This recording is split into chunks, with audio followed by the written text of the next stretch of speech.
ஆண்டவராகிய இயேசு கிறிஸ்துவின் இனிய நாமத்தினாலே இந்த அதிகாலை நேரத்தில் தேவனுடைய பிரசன்னம் உங்களை வழிநடத்துவதாக. இந்த நாளிற்குரிய தேவனுடைய வார்த்தை சங்கீதம் 66:9. அவர் நம்முடைய கால்களை தள்ளாட ஒட்டாமல் நம்முடைய ஆத்துமாவை உயிரோடு வைக்கிறார்.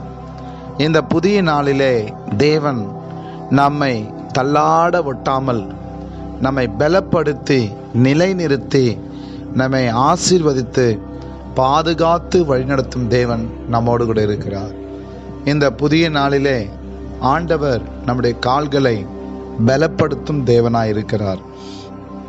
இன்றைக்கு அநேகர் எழும்பக்கூடாதபடிக்கு பலவிதமான போராட்டங்களிலே தங்கள் நிலைகளிலே முடக்கப்பட்டு இருக்கிறதை நாம் பார்க்கிறோம்.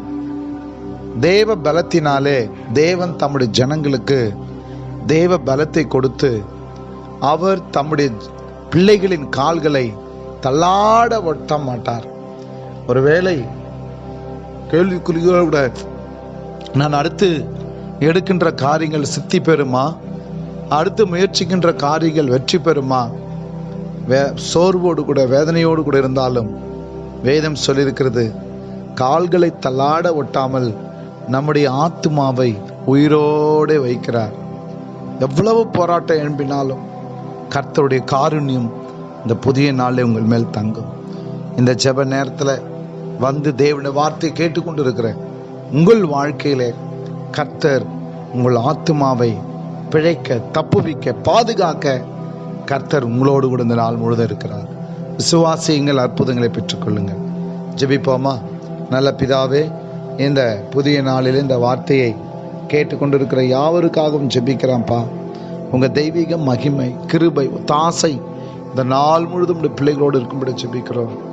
தகப்பனே, கால்களை தள்ளாட ஒட்டாமல் ஆத்துமாவை உயிரோடு வைக்கிற தேவன், இந்த நேரத்தில் யாரெல்லாம் நொறுங்குண்ட இருதயத்தோடும் வேதனையோடு இந்த வார்த்தை கேட்டுக்கொண்டிருக்கிறார்களோ உம்முடைய விடுதலையை, சுகத்தை, சமாதானத்தை நீங்கள் வைத்தள்ளும்படி ஜெபிக்கிறோம். காத்துக்கொள்ளுங்க, நன்மையால் நிரப்புங்க, அற்புதம் செய்யுங்க. துதிகன மகிமை யாவோ உமக்கு செலுத்துகிறோம். இயேசுவின் நாமத்தில் பிதாவே, ஆமென். God bless.